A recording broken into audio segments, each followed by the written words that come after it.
Assalamualaikum warahmatullahi wabarakatuh. Alhamdulillahilladzi khalaqal mauta wal hayata liyabluwakum ayyukum ahsanu amala wa huwal azizul ghafur. Recording in progress. Wassalatu wassalamu ala asyrafil anbiya'i wal mursalin Sayyidina wa maulana Muhammadin wa ala alihi wa sahbihi ajma'in, amma ba'd. Yang terhormat pejabat Gubernur Sulawesi Selatan Bapak Profesor Baswedan dan rombongan yang saya tidak sebutkan nama satu persatu, tapi jelas beliau-beliau adalah pejabat-pejabat yang ada di Sulawesi Selatan. Yang saya hormati para kawan-kawan profesor yang tadinya ini Recording stopped. sudah profesor semua sama dengan saya. Dulu murid saya, Pak. Murid-murid sudah profesor sama dengan saya. Muhammadiyah Amin murid betul-betul yang saya bina dari kecil. Ya. Beberapa lagi Pak Mardang juga murid. Ada yang kelihatan yang di belakang Profesor Sudan itu sahabat Profesor Sabaruddin.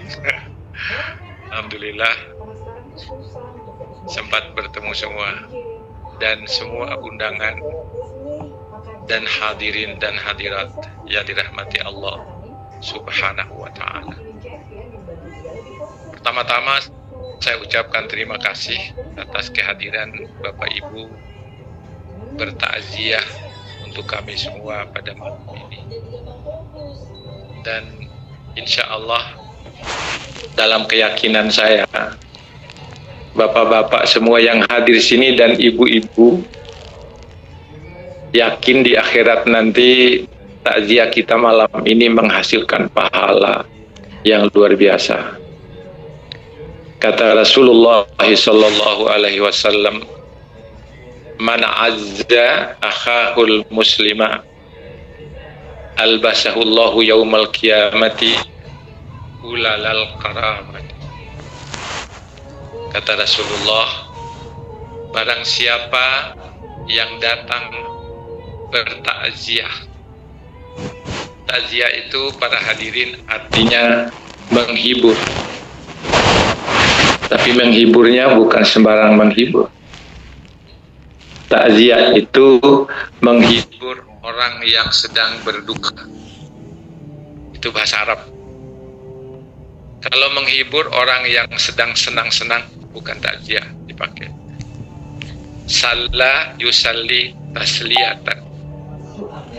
Jadi kalau kita ke pesta, hiburan musik macam-macam, itu namanya tasliyah. Sedangkan hari ini kita bertakziah kepada yang sedang berduka. Kata Rasulullah, siapa yang bertakziah kepada seseorang yang sedang berduka, yang sedang dalam kesulitan, yang terkena musibah, kata Rasulullah, albasahullahu yaumal qiyamati, Allah akan memakaikan kepadanya itu ulalal karamati, pakaian kebesaran yang tidak pernah kita lihat dimanapun di dunia ini. Jadi kita nanti yang hadir, tidak tahu berapa ratus ini, insya Allah kita dapatkan nanti pakaian kebesaran yang diberikan oleh Allah, hanya gara-gara kita datang bertakziah. Jadi kalau besok Bapak Ibu lagi bertakziah ke yang itu lagi, tambah lagi satu pakaian. Datang lagi pada yang berikutnya, ditambah lagi. Berarti banyak sekali pakaian kebesaran yang kita pakai nanti. Itu kata Rasulullah. Hadis itu tidak banyak dibaca oleh orang, tapi beberapa waktu yang lalu, saya ketika memberi takziah ke siapa, waktu meninggalnya keluarga Profesor Nasruddin Umar. Saya cari hadisnya itu, pas hadis takziah ini. Udah dapatlah itu. Dan sampai sekarang saya hafal mati, dan itu saya selalu ceramahkan pada hari-hari takziah seperti ini. Ya.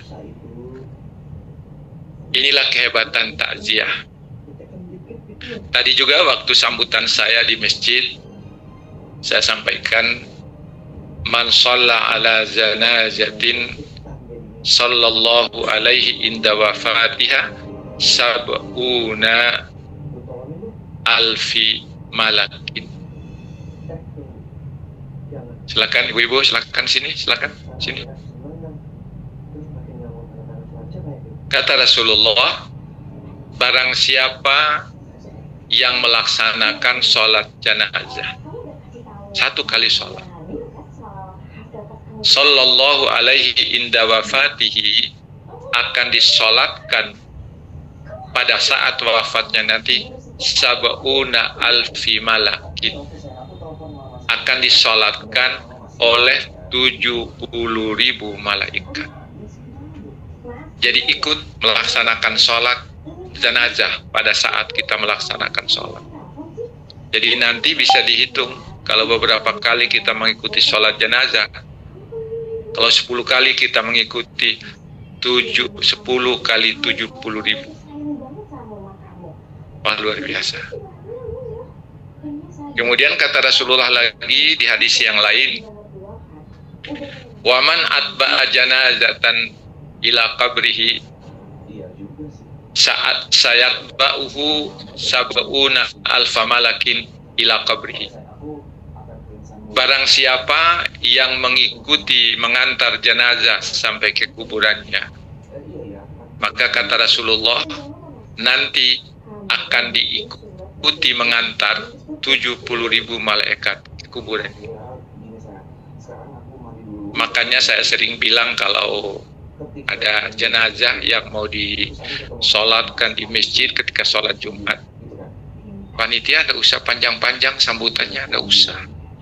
Jadi sampaikan Bapak Ibu mohon sebentar, hanya tidak punya rakaat. Sholat yang tidak punya rakaat, hanya 4 takbirnya. Begitu mudah, tapi nanti pahalanya itu luar biasa. Tidak usah panjang-panjang menyampaikan pengumumannya. Kita himbau kepada jemaah untuk ikut agar dia nanti disolatkan oleh 70.000 malaikat.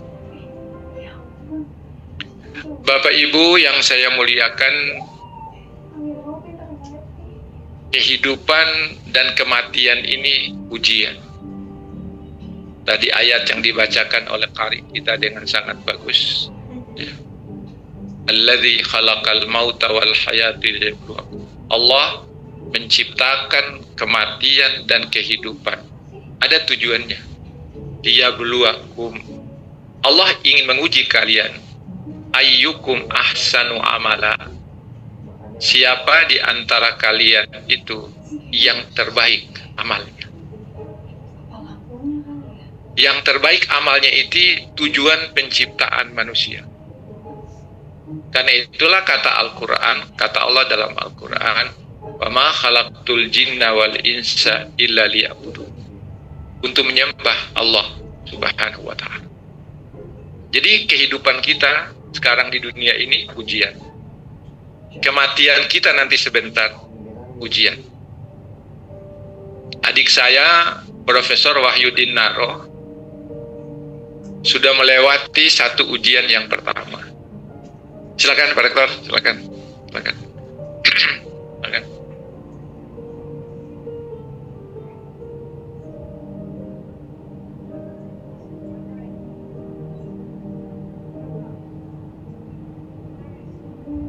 Silakan ya.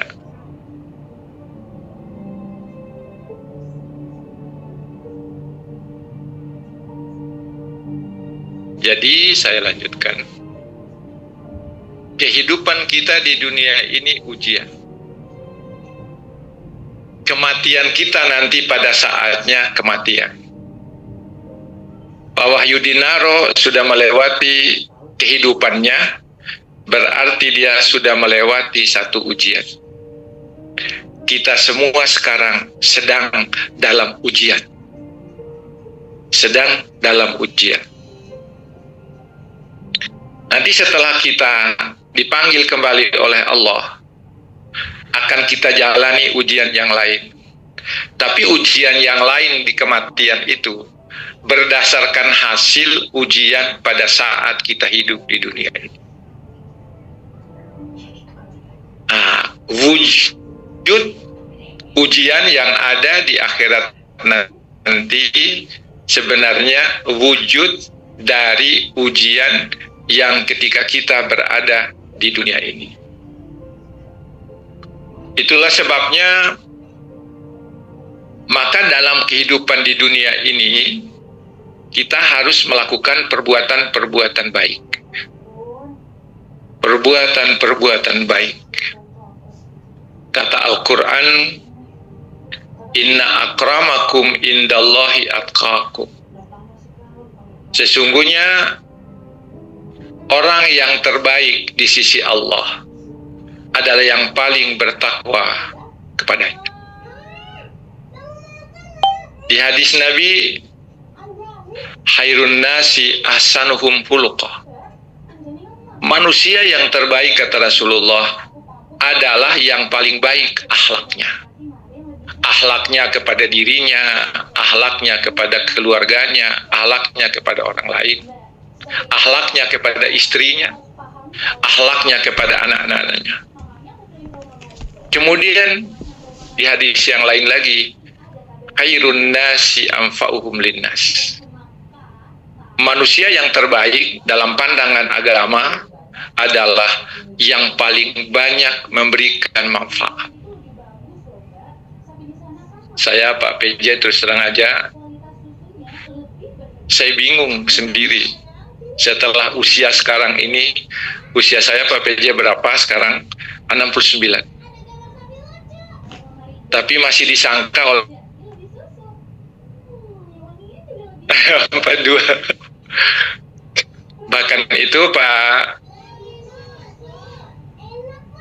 Bahkan Pak PJ, mungkin Pak PJ pernah melihat Hamdan Julfa, itu adik saya yang kelima, adik kandung. Tapi kelihatannya kata orang lebih tua Pak Hamdan daripada Prof. Steve. Yang lain mengatakan, kalau saya lihat katanya lebih ganteng katanya Pak Hamdan dari Prof. Steve. Nah, yang mengatakan ganteng itu biasanya ibu-ibu. Coba tanya ibu-ibu, di antara dua ini kalau berdiri paling ganteng mana? Saya pasti yang paling ganteng. Karena apa? Ibu-ibu itu suka yang paling ganteng itu kalau orangnya tinggi, kalau pendek enggak ganteng. Tanya ibu-ibu.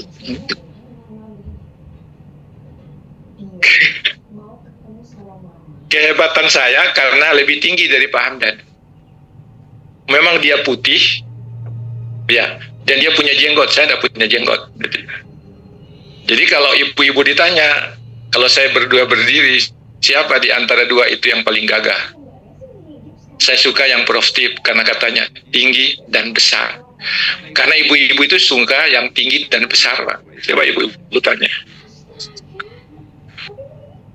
Ini Bapak Ibu, di tengah-tengah usia begini Pak PJ, tugas itu Masya Allah, luar biasa. Dengan tugas itu saya punya keyakinan, saya ingin mewujudkan apa dikatakan Rasul, khairun nasi anfa'uhum linnas. Saya kebetulan Pak PJ menjadi asesor perguruan tinggi Badan Akreditasi Nasional. Ini sejak beberapa bulan terakhir untuk 2024 ini sudah ada 12 perguruan tinggi UIN, IAIN maupun perguruan tinggi lain. Pada umumnya saya yang ketua tim asesornya dan mereka unggul semua, tidak ada yang tidak unggul. Hingga mereka mengatakan, kayaknya kalau Prof. Steve yang ke UIN itu pasti unggul. Saya bilang belum tentu. Tergantung amal usaha dari perguruan tingginya. Sebetulnya. Nah ini lagi Bapak PJ, saya dipercayakan lagi oleh teman-teman untuk menjadi ketua Lembaga Akreditasi Mandiri. Di rumah Pak PJ, kadangkala satu malam, datang sore, nginap satu malam. jam 3 sudah ke bandara. 4-5 hari pergi, datang lagi, 1 malam, pergi lagi besoknya 4-5 hari. Jadi istri itu banyak sekali ditinggalkan oleh saya. Ya ini herannya karena apa? Dengan banyaknya tugas itu, alhamdulillah, sehat terus. Dan kuat terus Pak PJ, alhamdulillah. Ini Allah kasihkan. Karena pandangan saya ingin mewujudkan apa dikata Rasulullah, khairun nasi anfa'uhum linnas. Ini kawan-kawan, ketika kita berada dalam sebuah pekerjaan dan tugas, gunakan tugas itu, gunakan jabatan itu untuk melayani, agar kita menjadi manusia yang paling bermanfaat. Mungkin kawan-kawan pernah tahu kalau di Jakarta itu, saya kalau tanda tangan disertasi, di mana saja. Terakhir tadi sudah sering kali di halte. Kalau ada mahasiswa telepon atau WA, Prof, saya ingin ketemu Prof, tanda tangan disertasi saya. Oke, saya lagi ada di Ciputa. Oh, saya di PT IKI katanya Prof. Gimana kalau saya ke UIN? Nggak usah. Daripada Anda ke sini, belum tentu ketemu saya. Tunggu saja di halte kepolisian yang ada di Pasar Jumat. Mobil saya pakai mobil Fortuner. Nomornya itu B55 ATR. Tunggu aja di situ. Ya, saya tunggu hanya tanda tangan. Gitu aja. Karena apa? Saya menginginkan agar dalam jabatan saya sebagai dosen, mampu saya berikan pelayanan terbaik untuk mereka. Ada beberapa Pak PJ yang ada 2 orang kalau tidak salah yang oleh tim penguji dianggap disertasi itu tidak layak untuk jadi disertasi untuk ujian doktor. Saya langsung ngomong, Pak Direktur, kita mungkin tidak tahu calon doktor ini. Dia mungkin waktu mau ujian, istrinya sakit. Sakitnya 20 hari, 30 hari. Tertundalah, selesai disertasi. Setelah istrinya sakit, mungkin anaknya sakit.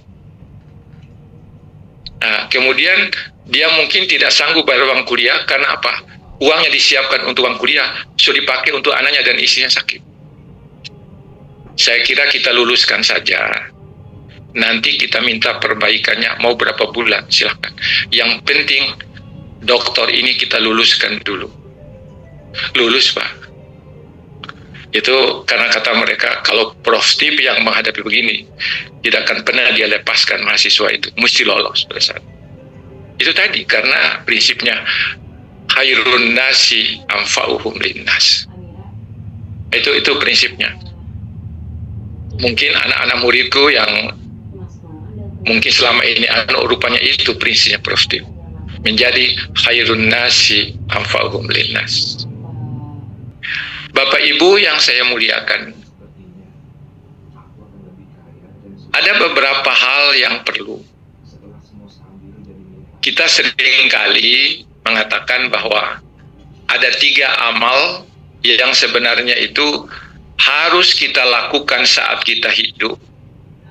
Karena 3 amal itu mengalir terus pahalanya walaupun kita sudah mati. Yang pertama, sedekatin jariyatin. Sedekah jariyah. Berarti nanti Pak, ada sedekatin gairi jariyatin, ada. Yang mana yang jariyah itu? Yang jariyah itu adalah sesuatu amal yang dilakukan oleh seseorang, yang hasil amalnya itu masih bisa dimanfaatkan oleh orang yang masih hidup. Itu ciri jariyah itu. Ya. Kalau kita memberikan makanan kepada seorang mahasiswa, bisa jadi dia jariyah, bisa jadi tidak. Karena apa? Dengan begitu dia melanjutkan kuliahnya. Dan dengan begitu dia bisa menyelesaikan kuliahnya. Jadi jariyah. Jariyah. Pemberian-pemberian biasa yang pada saat itu yang gairu jariyah. Misalnya, ada orang yang perlu mobil, saya pinjamkan mobil saya. Itu kebaikan, sedekah. Tapi itu tidak jariyah dia. Saya pakai, sudah, kita dapat pahala, tapi nanti ini pahalanya tidak mengalir. yang mengalir itu sedekah jariah. Sedekah jariah itu begitu banyak. Ya. Sedekah yang gairu jariah termasuk adalah ketika kita datang kepada sebuah pertemuan. Assalamualaikum warahmatullahi wabarakatuh. Kita sudah bersedekah. Tapi sedekah itu tidak jariah. Nah, yang menjawab juga sudah bersedekah. Apalagi kalau kita datang terus bersalaman. Bersalaman, kata Nabi, kalau ada dua orang umatku yang datang ke sebuah pertemuan, kalau ada seorang dari umatku yang datang ke sebuah pertemuan, lalu dia mengucapkan salam, kemudian yang lain menjawab salamnya, kemudian mereka bersalaman. Kata Rasulullah, sebelum mereka melepaskan tangannya yang salaman tadi, sudah terlanjur dosa keduanya dihapus oleh Allah. Kemana tidak hebat? Makanya saya kalau jarang saya tidak salami kalau saya masuk, kalau saya ketemu dengan seseorang, jarang. Bahkan ibu-ibu saya salamin aja. Bahkan ada orang bilang begitu, Anda boleh salam sama ibu. Tapi kalau saya bilang begitu. Kalau ada ibu-ibu yang kasih begini tangannya, saya tarik tangannya. Tangan saya itu lebih mahal lagi loh daripada tangannya ibu. Salam Anda, saya bilang begitu. Padahal tujuannya untuk itu. Tapi juga ada hadis yang mengatakan tidak boleh kita bersalaman kepada seseorang yang muhlil dengan kita. Jadi ada lagi dalilnya yang lain. Tapi kalau saya kenal yang saya kenal, saya pegang tangannya, saya salaman. Ini sedekah jariah. Kemudian ilmun yuntafa'u bihi, ilmu yang bermanfaat. Jadi para profesor ini mengajarkan ilmu luar biasa itu. Pak Naro ini, Pak PJ, saya didik sejak dia di pesantren IMIM. Saya didik. Kemudian tiba-tiba setelah dia selesai di UIN, dia mau melamar adik saya. Sementara dia di IAIN juga adalah murid saya. Jadi dia ini betul-betul murid, kemudian jadi keluarga, jadi adik saya lagi. Ilmu yang saya ajarkan itu ilmu yuntafa'u bihi. Dia akan kembangkan. Karena itu kalau satu huruf yang kita ajarkan kepada seseorang, lalu seseorang menurunkan satu huruf itu kepada orang lain, kita itu namanya pahala, multi level pahala. Ilmu saya ajarkan kepada Pak Muhammadiyah, setelah itu Pak Muhammadiyah ajarkan kepada muridnya ajarkan ke yang lain ngajar ke yang lain. Multi level pahala dalam bidang ilmu. Insya Allah nanti kalau suatu saat saya meninggal tapi saya masih mau hidup, tahun Pak, insya Allah nanti menjadi amal jariah. Tetapi bagi mereka yang mengajarkan ilmu itu, siapkan diri untuk memberikan ilmu kepada murid-murid kita. Jangan ada yang mempersulit murid-murid kita. Bila perlu kita bersedekah pada saat memberi nilai kepada murid-murid kita. Kapan lagi kita bisa memberi nilai? Kapan lagi? Kalau mereka sudah doktor, mereka tidak butuh. Saat mereka butuh itu pada saat mau ujian tesis, mau ujian doktor, itu butuh. Pas sudah itu mereka nggak lihat kita lagi. Ya. Karena itu keyakinan saya tadi seperti itu, makanya saya tanda tangan dimanapun. Kadangkala mereka itu karena saya tahu ini amal jariah, datang mahasiswi lari-lari, bilang sama supir, tunggu dulu, itu mahasiswa kayaknya mau ketemu saya. Buka kaca, ada apa nak? Oh, tanda tangan Bapak. Tanda tangan apa? Tesis katanya. Sudah keluar lagi Pak, padahal sudah mau jalan. Tanda tangan di atas kap mobil. Tapi kalau yang laki-laki yang datang, Pak mau tanda tangan ini katanya, sudah lari-lari dia. Ayo, saya keluar. Kau membelakang. Saya tanda tangan di atas punggungnya Pak ya. Di atas punggungnya anak itu. Selegal itu. Cuma dokter belum pernah saya lakukan itu. Kalau anak-anak S2, S1 seringkali. Mungkin tidak etis kalau sama dokter begitu. Karena itu kawan-kawan, harus dihayati ini. Berilah mereka nilai terbaik. Kalau saya kadangkala itu, yang penting mahasiswa sudah ikuti kegiatannya, hadir kuliah, aktif kuliah, kemudian melaksanakan ujian. Tidak boleh mereka ada yang nilai C, minimal B saya kasih. Itu tadi prinsipnya. Akan dia ingat sehidup dan semati kalau begitu. Ini ilmun yuntafa'u bihi. Kemudian yang ketiga adalah waladin sholihin yad'u lahu. Waladin itu kawan-kawan anak dalam pengertian umum. Bisa anak murid, bisa anak kandung, walad itu. Bisa anak kandung, bisa anak murid, bisa anak buah, bisa anak bimbingan. Semua anak. Jadi kalau bapak seorang pejabat di sebuah tempat, yang ada di sekitar bapak itu adalah anak buahnya. Waladin. Makanya Muhammadiyah kalau saya membacakan istighfar, Allahumma gfir wali auladi, setelah menyebutkan Allahumma gfirli wali walidayya, setelah itu kepada istri saya sebutnya Pak PJ wali zauji, karena saya punya satu jadi saya sebut wali zauji aja. Kalau dua, wali zaujayya, dua. Kalau tiga, wali salasati azwaji, disebutkan itu.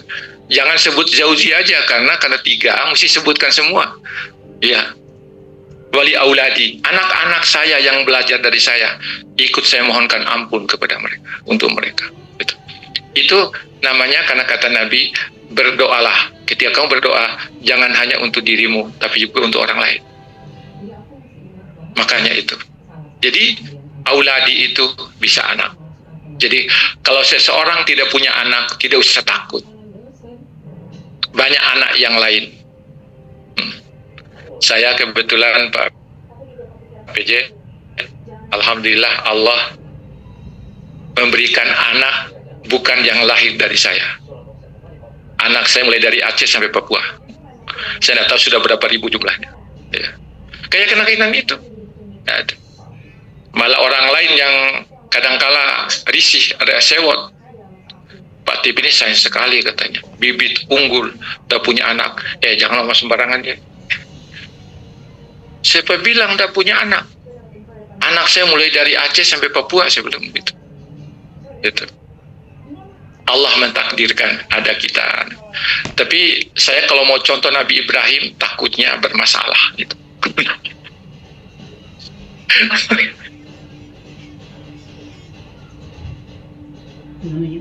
Nabi Ibrahim itu Pak Sobri kan begini. Nah, Bapak kita santai aja Pak, kita santai aja. Ya. Jadi Sarah ini sudah tua, Ibrahim sudah tua. Mereka pergi ke Mesir. Dikasih hadiah oleh Raja Mesir seorang budak, namanya Hajar. Setelah dibawa pulang sampai di sana, apa kata Sarah Ibrahim? Abang, kata orang Jawa, bagaimana kalau abang nikah dengan Hajar saja? Cuma di dalam cerita itu tidak disebutkan. Senangnya Ibrahim bukan main, tidak disebutkan itu. Mungkin waktu itu satu-satunya yang berbuat begitu kan, hanya Sarah. Nikahlah Ibrahim dengan Hajar. Tapi ketika Hajar hamil, apa yang terjadi? Keluarlah manusiawinya di situ. Ibrahim katanya, aku tidak rela melihat Hajar ada di rumahku. Kamu bawa si jauh-jauhnya, tidak boleh aku lihat lagi. Tadi baik sekali suruh nikah. Sekarang setelah hamil Hajar, aku tidak mau lihat dia ada di rumahku. Kamu bawa jauh. Tapi ketika saya berceramah Pak PJ, saya bilang begini, ibu-ibu yang dipoligami kalau ada yang begitu bilang saja, ada hikmah yang Allah berikan kalau istri kita itu berbuat seperti itu kepada kita. Sebelum ada hikmahnya. Hikmahnya itu apa? Hajar jalan dari Palestina menuju Mekah. Bayangkan Pak, kalau pakai bis sekarang 4 hari Pak. 4 hari dari Palestina menuju Mekah. Bisa dibayangkan Ibrahim dengan Hajar datang ke Mekah dalam keadaan Hajar hamil muda lagi. Gimana itu? Di tengah padang pasir, jalan berdua suami istri. Saya tidak tahu bagaimana hatinya Ibrahim ketika itu. Dan bagaimana pulanya hatinya Hajar. Kemudian sampai sana ditinggalkan lagi sendirian dengan anaknya di Mekah. Yang Madinah patilas kita kan kalau haji. Luar biasa. Seandainya tidak diusir oleh Sarah, tidak akan ada napatilas Ibrahim yang kita ikuti. Itulah hikmahnya. Jadi kalau kita ada menghadapi masalah, insya Allah ada hikmah lain yang Allah berikan kepada kita ketika terjadi hal seperti itu. Bapak Ibu, auladi waladin sholihin yad'ulahu. Ada orang mengartikan doanya yang akan sampai kepada ayahnya. Seterusnya. Sebenarnya tidak. Waladin, kesolehannya akan sampai kepada ayahnya. Akan sampai. Kemudian doanya akan sampai. Jadi ada dua yang didapat oleh ayah. Ketika dia meninggalkan anak yang soleh, kesolehan anaknya dia dapat. Kemudian apa? Doa anaknya dia dapat. Ini hebatnya ungkapan Nabi, singkat tetapi maknanya sangat padat. Waladin sholihin yad'ulahu. Seringkali kan teman-teman penceramah, doanya itulah yang menjadi pahala yang terus menerus. Bukan hanya doanya, kesolehan anaknya. Kesolehan anaknya apa? Misalnya dia melakukan sesuatu dengan niat untuk ayahnya, sampai. Yang mungkin kawan-kawan sering mendengar, tidak usahlah katanya berdoa lagi untuk yang mati. Yang mati sudah katanya gitu.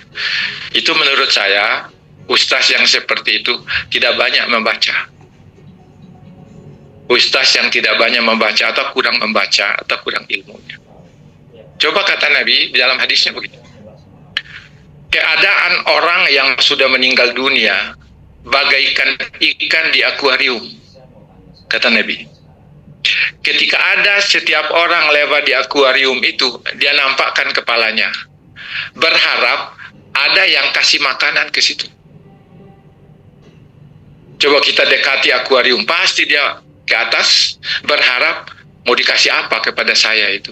Kata Rasulullah, begitulah orang-orang yang sudah mati mengharapkan amal soleh dari orang-orang masih hidup. Itulah tadi Pak PJ waktu di sana, waktu talqin tadi saya bilang begini, saya mohon maaf, saya mau talqin untuk adik saya. Karena saya beranggapan talqin itu perintah Nabi. Lakinu mautakum la ilaha illallah. Lakinu mautakum, talqinkanlah orang-orang yang mati. Ya, dengan la ilaha illallah. Ulama berbeda pendapat. Ada yang mengatakan pada saat sakratul maut saja mautakum itu diartikan. Tapi kalau saya bukan. Pada saat sakratul maut dan pada saat dia sudah mati. Saya tadi talqin, rupanya agak panjang. Saya bacakan aja tadi itu. Saya bilang sama mereka, tinggal bapak-bapak aminkan saja apa yang saya baca. Saya talqinkan untuk adik saya. Karena itu perintah Nabi. Nah, kalau ada orang yang berpandangan, bagaimana mau diterima amal orang masih hidup, sementara mereka sudah mati? Ada banyak hadis yang saya baca. Salah satu hadisnya begini. Ada seorang anak perempuan datang kepada Rasulullah. Ya Rasulullah, ibu saya sudah meninggal dunia. Tapi pas sakitnya itu ya Rasulullah, dia bilang begini, nak, kalau saya nanti sembuh dari sakitku, aku naik haji. Kamu naik haji. Tetapi ibuku ya Rasulullah tidak sempat naik haji karena terlanjur Allah panggil. Bagaimana ya Rasulullah? Berarti ibumu punya utang kepada Allah. Punya utang kepada Allah, kata Nabi. Ya Rasulullah, terus bagaimana cara saya membayar utang ibu saya? Padahal ibu saya sudah tidak mungkin bayar utangnya, dia sudah mati. Badal hajikanlah dia. Itulah dasar dari badal haji yang kita lakukan itu. Kan itu tadi, kita membayar utang orang tua kita yang pernah menyebutkan. Kata para ulama, apabila seseorang sudah bercita-cita naik haji dan dia meninggal dunia, wajib ahli warisnya badal hajikan. Satu, kalau seseorang tidak pernah menyebutkan mau naik haji selama hidupnya, sunat dibadal hajikan. Karena kalau sudah keluar dari mulut mereka, itu menjadi utang. Kata Rasulullah, kalau kamu sudah badal hajikan ibumu, maka utang ibumu kepada Allah dibayar dengan tunai. Ayo, Kiai Muhammad, silakan. Silakan, ya.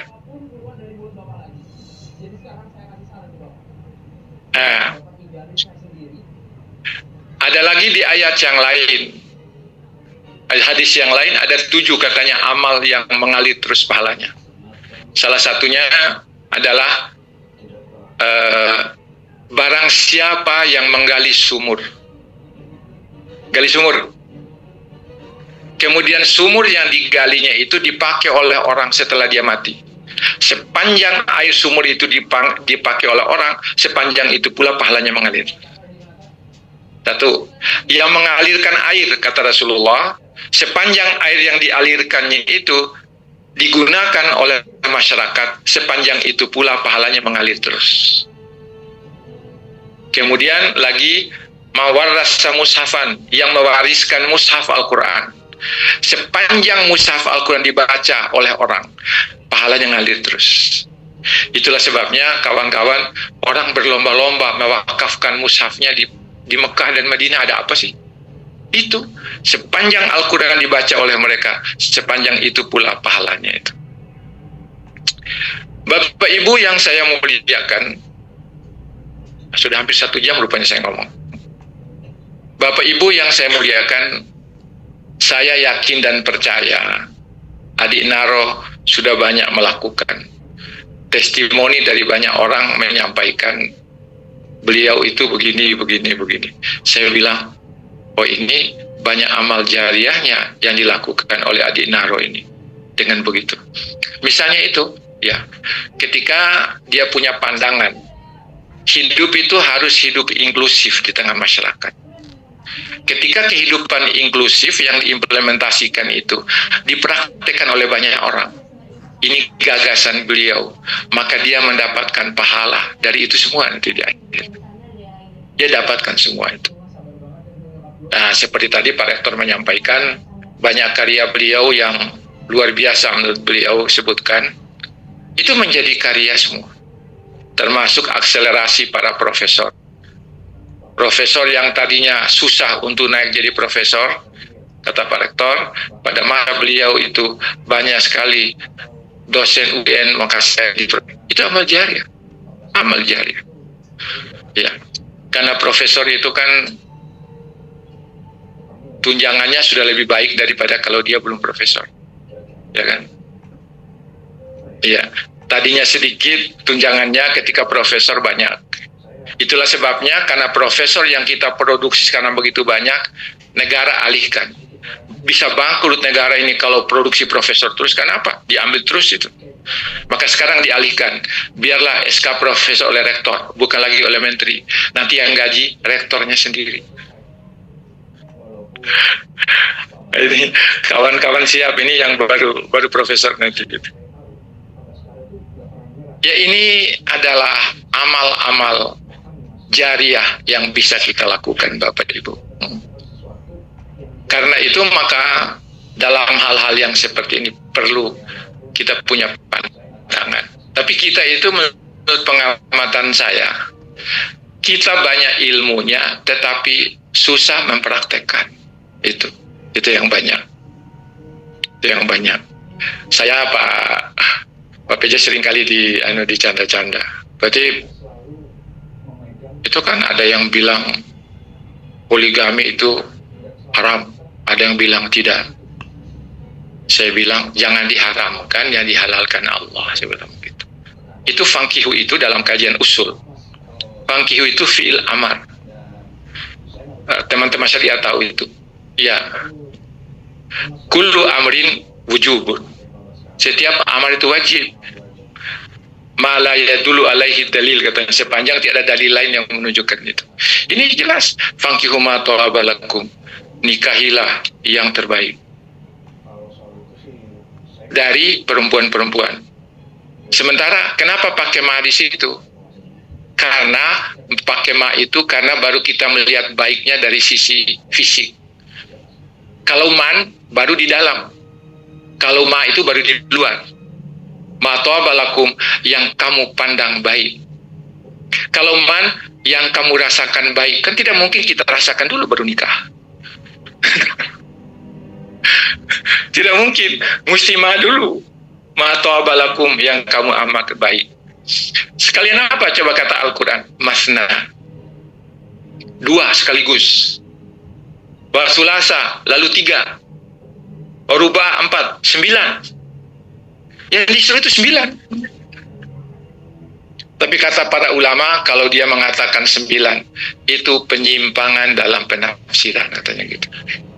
Jadi ada lagi, Pak. Kalau menyebut 1 kali itu penyimpangan dalam penafsiran, katanya. Setelah itu, yang benar itu kedua, ketiga, keempat. Jadi batasnya sampai 4. Kalau ada yang 5, itulah yang dilanggar. Melanggar itu. Tapi di akhir ayat itu, fa in khiftum alla ta'dilu fawahidatan.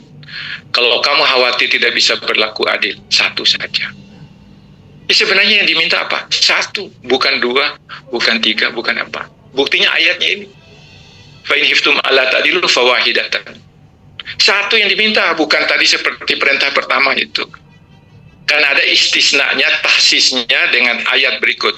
Fa in khiftum alla ta'dilu fawahidatan. Tapi kata Al-Quran, tidak mungkin kamu bisa berlaku adil. Kata Al-Quran, walan ta'dilu bainan nisa'i walau harastu. Kamu tidak akan pernah bisa berbuat adil, walaupun kalian mau sekali berbuat adil. Sebenarnya minta 1, bukan 4. Bukan. Karena tidak bisa orang berlaku adil. Gitu. Tapi kalau ada teman-teman yang lebih dari 1, hebat itu. Hebat. Tapi boleh kita tanya istrinya yang kedua, bagaimana berlaku adilnya Bapak? Pasti bilangnya, mana ada adilnya katanya. Apalagi nanti ditanya istri pertama, pasti dia bilang, tidak ada keadilannya itu sama istri keduanya terus katanya. Jadi yang diminta sebenarnya 1, bukan 2, bukan 3. Ya. Karena ada ayat asisnya, fa in hiftum alla ta'dilu fawahidatan. Ada lagi berargumen, kenapa disebut 2 yang pertama, kemudian 1 yang terakhir? Kan begini, ketika kita umumkan juara musabakah itu kan juara harapan dulu disebut. Nanti juara utamanya itu terakhir sekali. Itu contoh, disebutkan awal belum berarti bahwa itu yang hebat. Nah, itu juara harapan 1, harapan 2, baru juara umum. Ya. Juara umum terakhir sebutnya, maka fawahidatan yang diminta 1, bukan 2, bukan 3, bukan 4. Kan tidak mungkin bisa berlaku adil kata Al-Quran. Ya. Itu yang katakan itu produsennya Allah kan. Allah yang tahu kan kita punya keadaan. Tetapi rupanya kata para dokter, yang bisa 4 itu ada 1 orang tertentu. Kalau tidak salah saya kata para dokter, 1 dari 1.000.000 apa berapa ya. Ada orang diberikan oleh Allah kekuatan, tidak sanggup kalau hanya 1 orang istrinya. Jadi kalau begitu, itu mengetesnya kemampuan itu di mana ya, kapan ya, itu susah kan. Gitu. Apa yang ingin saya katakan Bapak Ibu yang saya muliakan, dalam hidup ini memang kita perlu beramal soleh. Beramal soleh. Lapangan amal soleh kita itu luar biasa, luar biasa. Kemarin kan kita dengar protes dari beberapa ibu-ibu kan, ketika kampanye di Jakarta, kata salah satu wakil gubernur itu, harusnya wanita-wanita kaya itu nikah dengan pemuda pengangguran kan? Kan ada di video-video itu. Diprotes rupanya oleh ibu-ibu, diprotes. Ini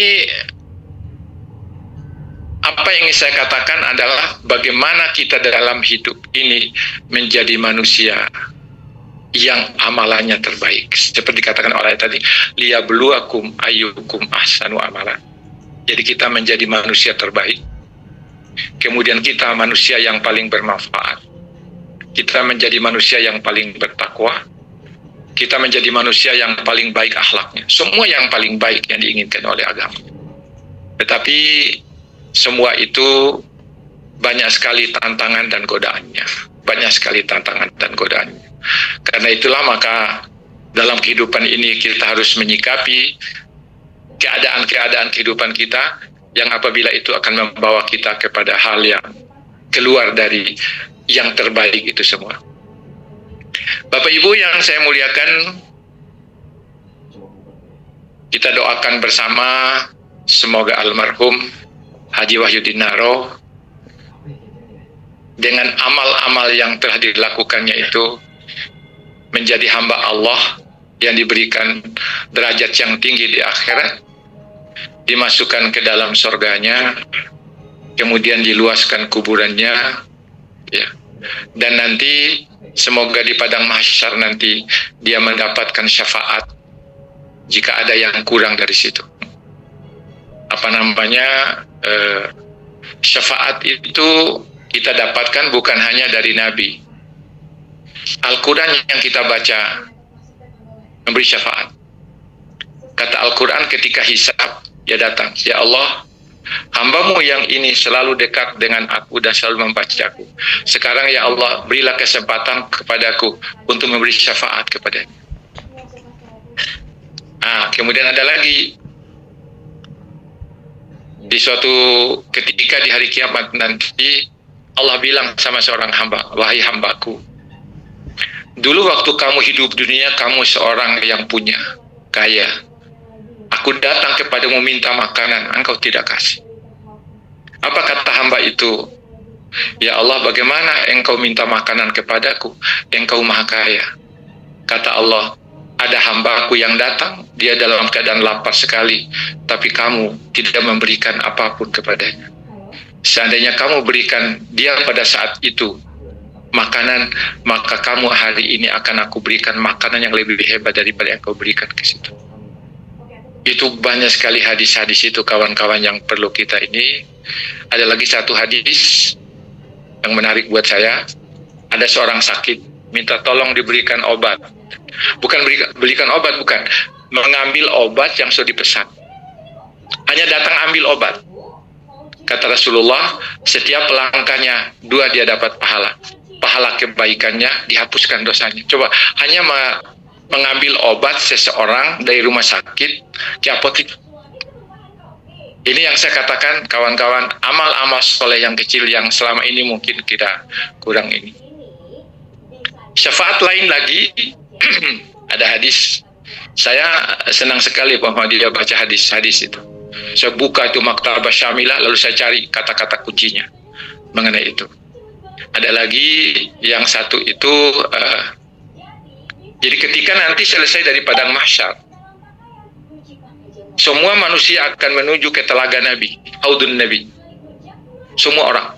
Karena sudah di padang mahsyar begitu panas, mereka menuju ke telaga Nabi. Semua orang berebutan situ. Nabi ada di samping telaganya, menyaksikan umat mulai dari Nabi Adam sampai Nabi manusia akhir zaman. Nabi menyaksikan.